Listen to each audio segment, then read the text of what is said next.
At any given time in this world, and this applies to all of us, at any given time in this world, there's somebody out there that's absolutely desperate for your magic, the magic that only you can provide. And if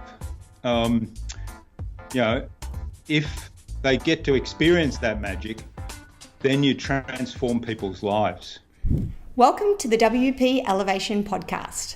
I'm today's host, Jin McAninny, and in my series of interviews, I speak with some of our top members who we call elevators. They share with us their highs, their lows, and how they've got their business to where it is today. So if you're interested in getting some tips and strategies from someone who's been exactly where you are right now in your business, you're in the right place. Without further ado, let's go meet the next elevator. This is the WP Elevation Podcast, helping WordPress consultants elevate. Hey, this episode of the WP Elevation Podcast is brought to you by WP Elevation. Well, more specifically, it's brought to you by a bunch of our happy customers. See, frankly, I feel a little bit awkward telling you how great WP Elevation is because you're probably not going to believe me because WP Elevation is my baby. It's something that we started over 3 years ago. Of course, now we're a team of coaches and mentors, and we have hundreds, and by the time you're listening to this, probably thousands of members all over the world. But it still really is something that I'm very passionate about. And of course, if you join WP Elevation, we make revenue and we make profit. So it's a little bit awkward if I tell you how great it is, because you probably think I'm just trying to sell you on it. And partially I am, because I know how beneficial the program is. So what I'd love to do instead is just introduce you to some of our customers. So if you go to wpelevation.com/the podcast, all one word, you'll be able to hear some of those stories from our customers and hear for yourself how WP Elevation has impacted their business and changed their lives. I hope you enjoy that, and I hope you check it out at some point. Right now, let's get back to the podcast. Jurgen Strauss from InnovaViz, thank you for joining us on the WP Elevation Podcast. You're welcome, Jin. I'm glad to be here. Now, Jurgen, you've had an interesting journey to where you've got to, where you've established now this great business in InnovaViz. Can you just give us a bit of a history of that journey and what got you to where you are now? Yeah, it has been an interesting journey if I think back about it. It started off with 27 years in the corporate world, and most of that I really enjoyed, going through the standard career progression type of things that you do if you're ambitious and driven, like I am. And I ended up the last couple of years not really enjoying it anymore, because I'm driven by serving my clients and helping my clients. And I found the last couple of years, because of the change in culture of the organization, that I was apologizing for the company to clients where I had really good relationships, and in fact the company was banned from visiting some of the customers, but I was still allowed to go in there. So I thought there's something wrong with this picture and it's time to go. And I'm a slow learner, so it took me 2 years to realize that I've got to make a change, and I took the plunge and went out on my own and started InnovaViz. And back in 1999 I actually was on a team of 97 it was, because it was pre-Google, on a team of 6 to build a website. And at the time, I didn't realize how important that little project was. So that's the Paint Quality Institute, which is still around today. People can find that. But when I started my business, I thought, because I've got a lot of background in marketing and business management, that's what I'll do. I'll be a consultant in marketing and business management. But unfortunately, my own marketing was based on corporate type marketing, and it didn't really work that well with small business. And also the global financial crisis kind of got in the way there at one time. And I heard people would say, no, I'm cutting back on marketing right now in the meetings we had. And in one meeting, I remember somebody saying, but I need a website. I don't have a website yet. What can you do? And I kind of let that go, because I was so focused on, I want to do consulting in marketing.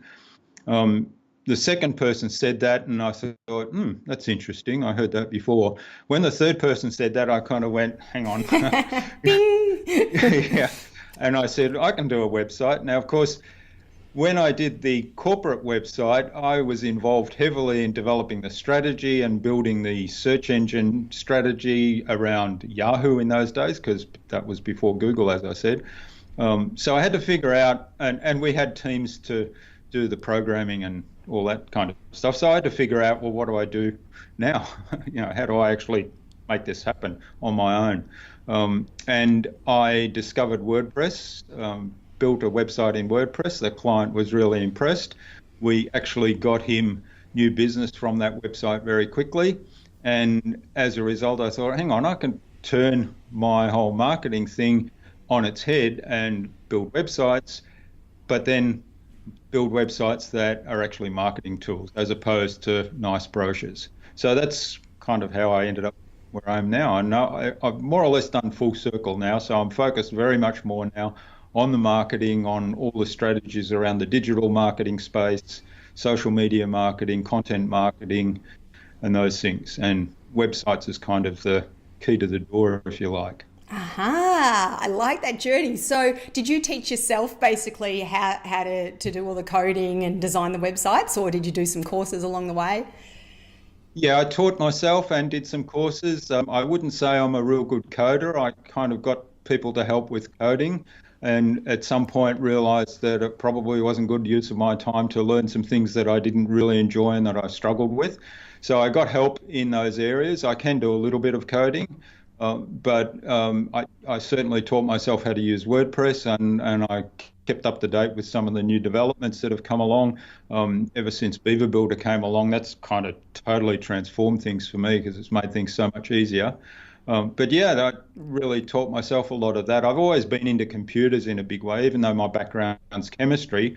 I've always been into computers, so never was afraid to jump in and just open programs up and see how does this work. Yeah, I think you've got to be like that to sort of do well in this industry. Now, Innovaviz, as you said, it's sort of taken on a bit of a life of its own, and it's grown over the time. So what would you say now that you're getting most requests for, or what would you say your sweet spot is now in the business, and something that it seems to do really well?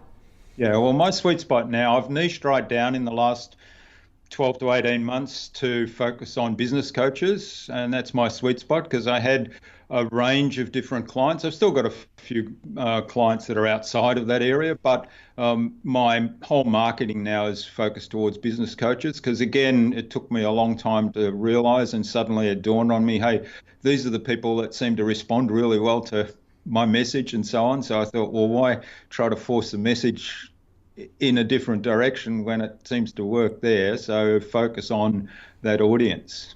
Yeah, that's a good way. So and it's around digital marketing. So somebody said to me recently, you're kind of a website and marketing coach for business coaches. And I said, yeah, I think that's a good snapshot. Good way to put it, your elevator pitch.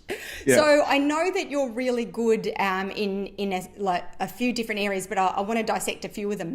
The first one is you're getting your a customer, so the lead and the journey from recognizing them, building the trust, and bam, getting them in, selling them stuff. Can you just tell us a bit about how you do that and what you've learned over the time in getting that refined? Yeah. So I guess the key thing for me in that first part, so what I've developed is a whole system around marketing, and I don't stop when the sale is made. So the system is, people don't know you, so they've got to find out about you. Then you've got to build trust. Then you've got to get them interested in what you actually have to offer by understanding their problem and making sure that you have something that matches their need. Then you go through the relationship building stage, which is, generating leads, nurturing leads, and converting them to sales. By the time you get to the sales part, you should have already done all the work. The sales bit should actually be easy. If sales is hard, then you haven't done enough work before that. Then I say, okay, after that, it's not finished yet if you've got the sale. So you have to deliver an exceptional product. Now, we assume that our clients have exceptional products or services, but we help them develop systems around that. So onboarding, building referrals then as the next step, and then we look at, well, how do you scale that? So we kind of look at it as a customer journey, almost like a hero's journey. So, there's a call to adventure to start with, which is finding out, hey, there's somebody out there that might be able to help me, and then building that trust and taking them on a journey to the point where, they're actually managing the whole process themselves. And the big revelation for me, and where everything really changed, was getting very clear about my target audience. So I mentioned that I was focused mainly on business coaches, and getting really clear about who they are, down to the detail, giving the person a name and an image that I can attach a whole lot of information to in my mind. So around, what are their needs? What are their behaviors, hobbies? What are their values? What are their beliefs? What are their frustrations and aspirations? And all these things, pull all that together. And that way I can then communicate with those people. And, where do they hang out? So do I go into LinkedIn, or do I talk to them on Facebook? Where do I find them? Or in real life, are they in Chamber of Commerce meetings, or do they go to meetups? Yep. I like your analogy there around the hero journey. I think that's a great way to and a simple way to visualize it. Yeah. So tell us a bit more about the journey then you take the hero journey you take a potential client on. So essentially we've broken it down into 3 stages. So the before stage, when they're really just prospects, and the during stage where they're leads. So that's where you're building a relationship with them and delivering exceptional value to them without necessarily expecting anything back in return. So, if you take that approach, you won't be disappointed. B, you'll build trust really quickly. And, people will say, hey, if we're getting all this stuff for free, imagine what the next level is going to be. And then the third stage, which is when they're a client. So that's the stage where, we work with them on how do they onboard their clients, how do they optimize the delivery of their services or products in terms of systems and processes and scaling up, and how do they collect reviews and testimonials, how do they build reviews as part of their marketing system, reputation management, and then scaling the whole thing so that they can take it up to the next level. So there's 12 stages, and we've got a transformational marketing map that people can actually download and get a presentation on how that all works from our website. Wow, so you've got some really good processes in place there. I want to go a bit deeper on the building trust. Can you give me some examples of what you do, what content you put out to build that trust? Well, we do a lot of blogging. We have the podcast, so we've got the InnovaBuzz podcast that is kind of part of that. It's around positioning. We do a lot of posting on social media. And a lot of that is automated. And when I say it's automated, the posting of articles and the posting of links back to blogs and other information is automated. But then we spend time actually engaging with people, so talking to people or promoting other people's content as well. So sharing other people's content. We have a regular newsletter that goes out weekly. Again, sharing some of our content, but it's actually, I think typically we have 8 articles in there, and 1 or maybe 2 will be our own articles, and the others will be things we found on the internet that we think are of use to that audience. So it's about showing value in terms of, I care about your success. I'm not, yes, I'm promoting myself, but I actually care about your success. So here's an article from Jin, because she wrote something that's really useful to you. So I'm going to promote other people and give them information from other people where I think that adds value.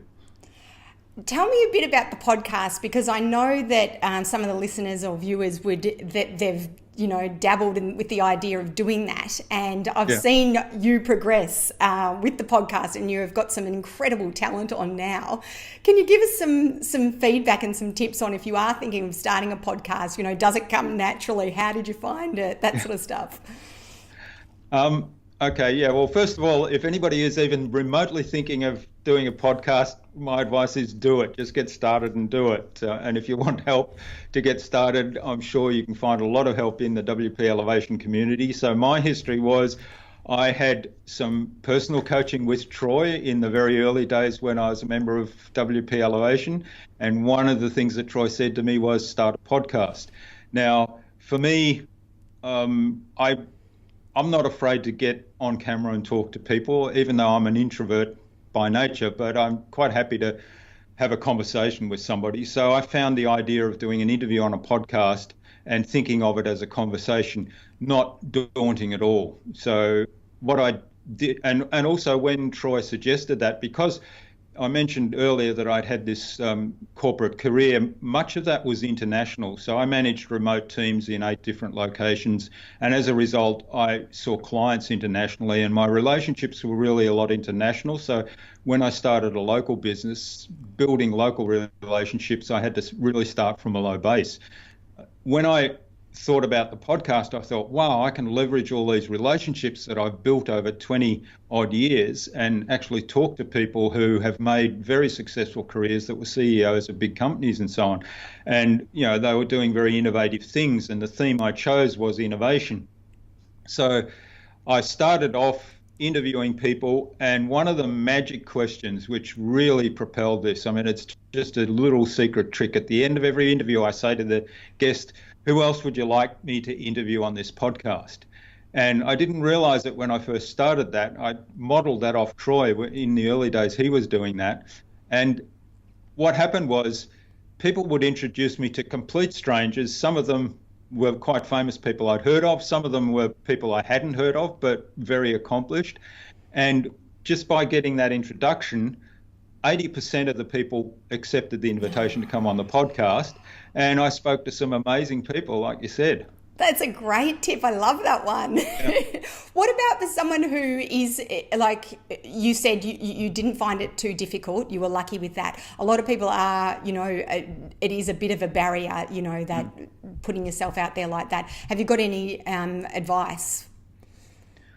Yeah, I guess, and this is hard to do, I know, but forget about yourself. Think about the audience. So you have a gift, you have something to contribute to your audience. And if you're not getting on camera or on a podcast or whatever the medium might be and making that contribution to that audience, you're actually doing them a disservice. So forget about yourself, get over yourself, as my business coach tends to say to me. Get over yourself, get out there, think about the audience, make it about them. Yeah, I like that. That's really good, because we're in this space because we know more than the client. So you're right. You're doing them a disservice if you're not putting it out there. Yeah, and it's not about showing people that you know more. It's about actually giving something. Spot on. That's a great way to look at it, actually. So have you found that the podcast has helped build your list, or how has it actually helped you? Your business? Yeah, it's hard to actually quantify, and I haven't really got measures or such in place. It was about, the reason I did it was for positioning, to position myself. Now we have the potential for getting a rather large corporate client in a joint venture initiative that I'm doing. That's still in the balance, but that could be a very significant project. And I think the podcast, because that person was a guest on my podcast, the podcast would be a critical factor in that as part of the trust building bit. I know that a number of small business clients I've got have, you know, said to me that we signed up with you because of your podcast. So we had a number of options, but yeah, the podcast swayed us. Great. So definitely good for positioning. Yeah, definitely. Yeah, especially when you're starting out. Now, I want to ask about you've been in this business for a while now. What are some of the biggest challenges you've had over the years with having your own business?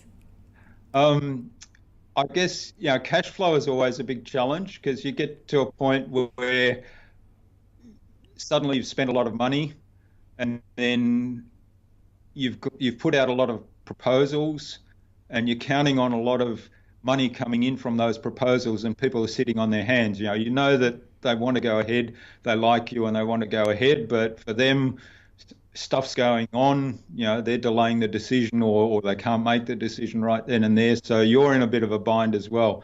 And I find that is draining on my energy sometimes. And also I worry about the cash flow then. How am I going to manage this sort of interval? And then all of a sudden the dam breaks and you get 20 or 30 people suddenly sign up for something, and then your next problem is, oops, now how do I manage all this and get it all done in one go? But yeah, so they're kind of the challenges, the ups and downs. And I've, probably about 4 or 5 years ago, I changed my business model to, the building a website as a single service to monthly retainer payments for most of my clients, which helps with the cash flow situation, and also it's consistent with the way I want to work, because I want to build long-term relationships with my clients rather than, here's the product, okay, we're done, see you later. And how are you doing that? With care plans, website care plans? Yeah, I've kind of got care plans. So essentially everybody that does a website with me, I tell them up front, you have to have a care plan. And that works pretty well.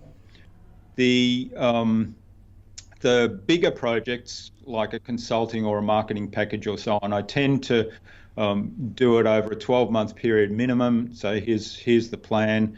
And that works well for the client because it also helps their cash flow, and it works well for me because it gives me 12 months to prove that we can actually make a difference and give them a massive return on the investment that they make with us, and the idea then being, of course, that they continue on. That's good. I like that. So moving on from the challenges, I suppose, looking at the mindset, and I know we've discussed a few mindset things before. How do you stay positive when things are going bad, as we all have those dips and troughs?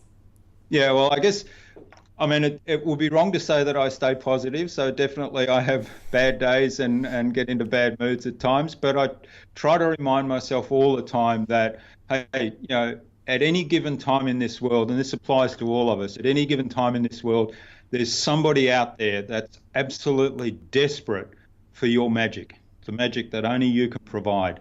And if they get to experience that magic, then you transform people's lives. And so you've got to find a way to stay positive, to get out there and get in front of those people, to build your business in a way that feels good to you, that's ethical and sustainable, that gives you profit and growth. Otherwise, you're basically doing those other people a disservice. So, that I kind of remind myself of that all the time. And I say, I do what I do because first of all, I get a huge buzz out of knowing that I've contributed to somebody else's success. I love seeing people succeed. And I also feel that if I help my clients become wealthy, then they will transform other people's lives. So I can kind of leverage my effect on the world.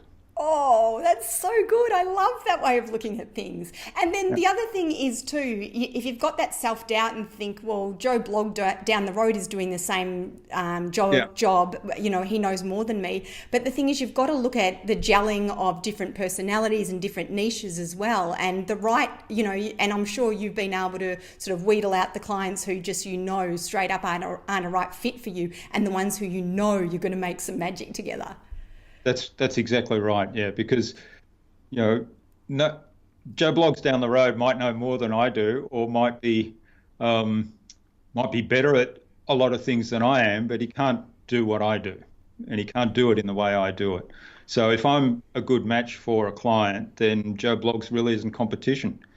Exactly. Now, I know you are a cycling enthusiast, and you've done some incredibly difficult cycling races and events and training.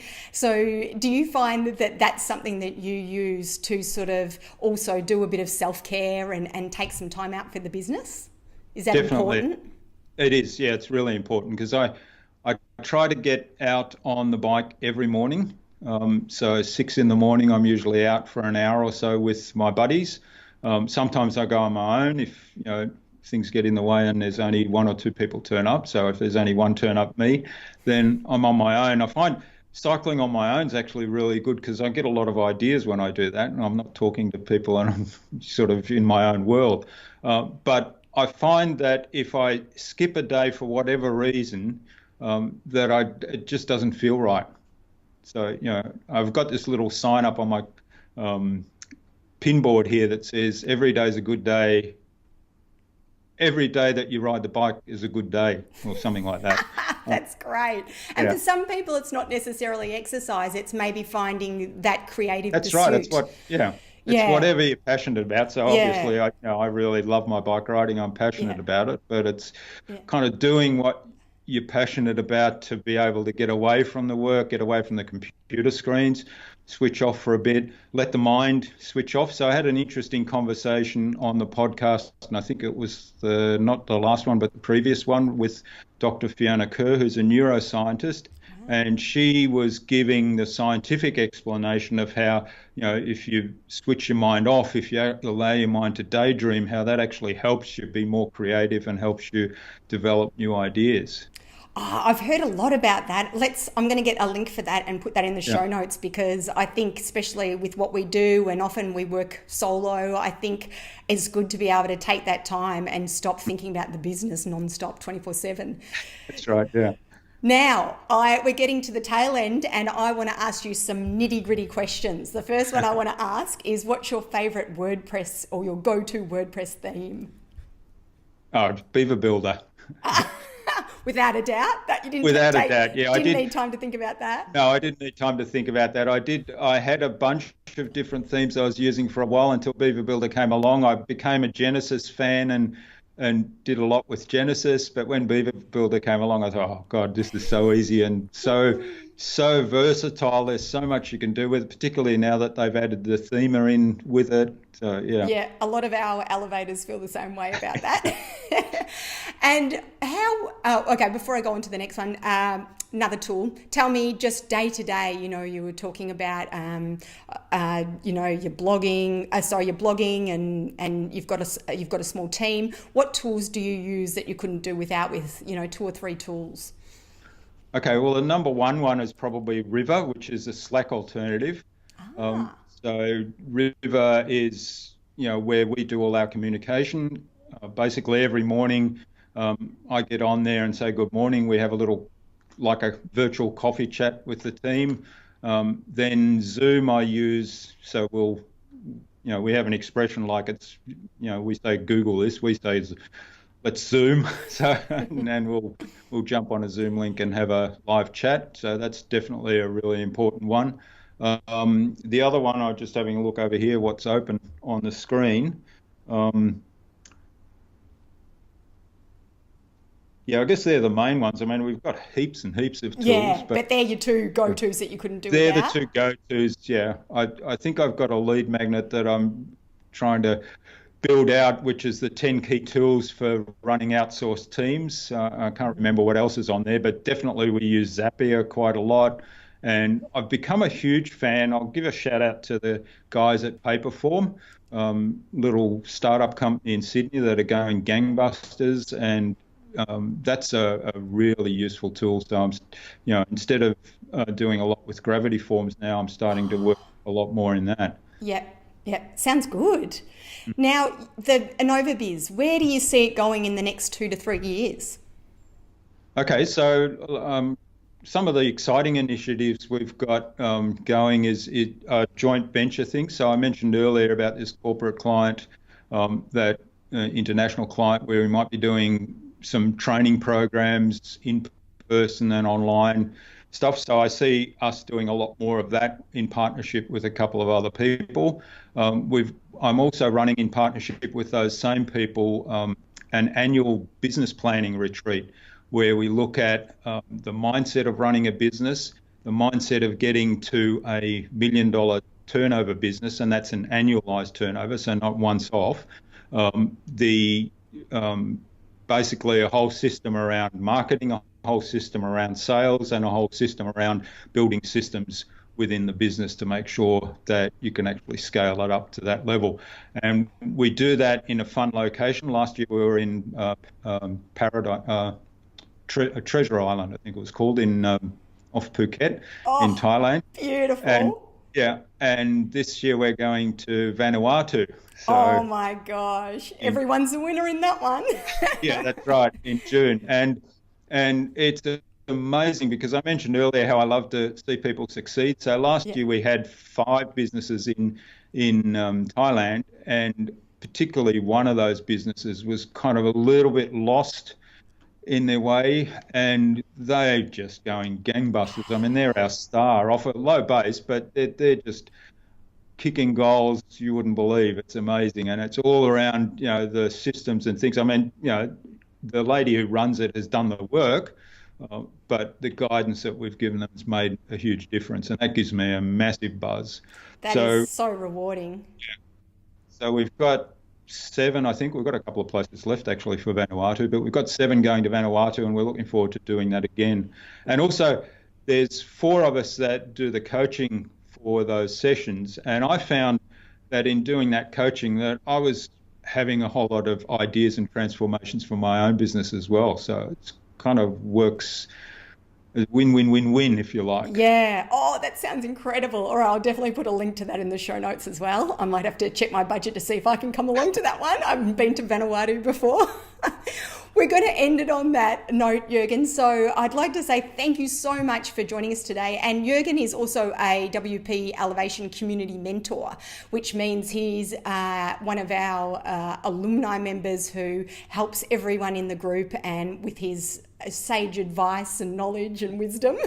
So we can't do without you, Jurgen. You're fantastic. And it's been great to see your business grow and do so many things over the years. And I hope that gives people some inspiration for where they're at the moment. So if you've got any questions, please make sure you put them in the show notes, and I'm sure Jurgen will get back to you. But thank you very much, Jurgen. It's been inspiring. Thanks very much, Jen. Thanks for having me. Well, I hope you enjoyed that episode and got plenty of useful tips on how our Elevators experience can help you elevate in your business as well. If you're interested in learning more about the WPE blueprint that's helped hundreds of WordPress consultants elevate their businesses, be sure to put your name on the waiting list at wpelevation.com/waiting list. Until I see you next time, go elevate.